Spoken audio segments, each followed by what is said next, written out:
വെന്തതിന്റെ പാത്രം പൊട്ടിച്ച് ഇളക്കിക്കൊണ്ടിരിക്കുന്നു. ഇതിനകത്ത് കിടന്ന് വെന്ത് ഇറച്ചിയൊക്കെ നല്ല സോഫ്റ്റായി. ഇറച്ചി കഷ്ണങ്ങൾ അടിയിൽ നിന്ന് കോരി മുകളിലേക്കിടുന്നു. ചോറ് എണ്ണയ്ക്കകത്ത് നിന്ന് കരയിലേക്ക് കോരിയെടുത്തിടുന്നു. എണ്ണയ്ക്കകത്ത് മുങ്ങിക്കിടക്കുകയാണത്. ആരോഗ്യപരമായി എത്ര ഗുണകരമാണിതെന്നറിയില്ല. പക്ഷെ നല്ല ടേസ്റ്റാണ് ഈ സാധനത്തിന്. ഇവിടെ ഇരുന്ന് കഴിക്കുക മാത്രമല്ല, ഇവിടെ നിന്ന് പാഴ്സൽ വാങ്ങിക്കൊണ്ടു പോകുന്ന ധാരാളം ആളുകളുമുണ്ട്. പാഴ്സലിനുള്ളതാണ് ഇപ്പോൾ കോരി മാറ്റിക്കൊണ്ടിരിക്കുന്നത്. ഇവിടുത്തെ ഏറ്റവും പ്രമുഖമായിട്ടുള്ള ഒരു ഭക്ഷണശാലയാണിത്. ആയിരക്കണക്കിന് നഗരവാസികൾ ഇവിടുത്തെ സ്ഥിരം ഉപഭോക്താക്കളാണ്. രാവിലെ 9 തുറക്കുന്ന ഈ അടുക്കള രാത്രി 11 വരെയും ഈ വിധം സജീവമായിരിക്കും. ഇവരുടെ കൈത്തഴക്കം ആശ്ചര്യമുണർത്തുന്നതാണ്. പടപടയെന്ന് കാര്യങ്ങൾ ചെയ്യുന്നുണ്ട്. 20 മിനിറ്റ് കൊണ്ട് ഒരു ഫലകം കൊത്തിത്തീരുമെന്ന് തോന്നുന്നു. അത്രയ്ക്ക് ഫാസ്റ്റാണ് പണി. ഷൂട്ട് ചെയ്യുന്നതൊന്നും മൈൻഡ് ചെയ്യാതെ 2 പേർ പണിയെടുക്കുകയാണ്. അവരുടെ ചെവിയിലേക്ക് സംഗീതം ചെല്ലുന്നുണ്ട്. തെരുവിലുള്ളവർക്ക് ഇവർ ഈ കൊട്ടിന്റെ സംഗീതം ദാനം ചെയ്യും. ഗലംബോ എന്നാണ് ഇദ്ദേഹത്തിന്റെ പേര്. ഇതാണ് മസായി വേഷം. വിശേഷ അവസരങ്ങളിൽ കഴുത്തിലും കാലിലും അരയിലും കാതിലുമെല്ലാം ധാരാളം ആഭരണങ്ങൾ അണിയുന്ന പതിവും ഇവർക്കുണ്ട്. ആണുങ്ങളും പെണ്ണുങ്ങളും കാതുകുത്തിയിട്ടുണ്ടാവും. $20 നൽകിയാൽ ഇവരുടെ പരമ്പരാഗതമായ ആചാരങ്ങളും നൃത്തവുമെല്ലാം സന്ദർശകന് മുന്നിൽ പ്രദർശിപ്പിക്കും. ടൂറിസം മസായികൾക്ക് നൽകുന്ന വരുമാനമാണത്. മൈതാനത്ത് ആളുകൾ നിരന്നു കഴിഞ്ഞു.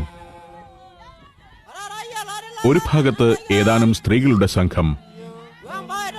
കഴുത്തിലും കാതിലും കാലിലുമെല്ലാം ആഭരണങ്ങൾ അണിഞ്ഞവർ.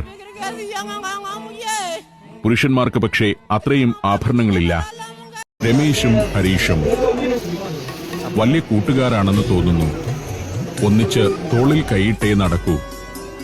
എപ്പോഴും ഒരുമിച്ചാണോ നടപ്പെന്ന് ചോദിച്ചത് ഇവർക്ക് വലിയ തമാശയായി. നമ്മുടെ നാട്ടിലൊന്നും ഈ പ്രായത്തിലുള്ള ആളുകൾ ഇങ്ങനെ തോളിൽ കൈയിട്ട് നടക്കുന്നത് കാണില്ലല്ലോ. ഇദ്ദേഹത്തിന്റെ പേര് പാം വാം ഹോ എന്നാണ്. ഇവരുടെ ഉച്ചാരണം മനസ്സിലാക്കിയെടുക്കാൻ അല്പം വിഷമമാണ്. ഒരു തനി വിയറ്റ്നാംകാരൻ.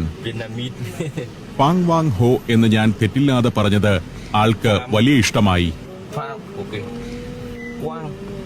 സാധാരണയായി എല്ലാവരും ആ പേര് തെറ്റിച്ചാണത്രേ പറയുക.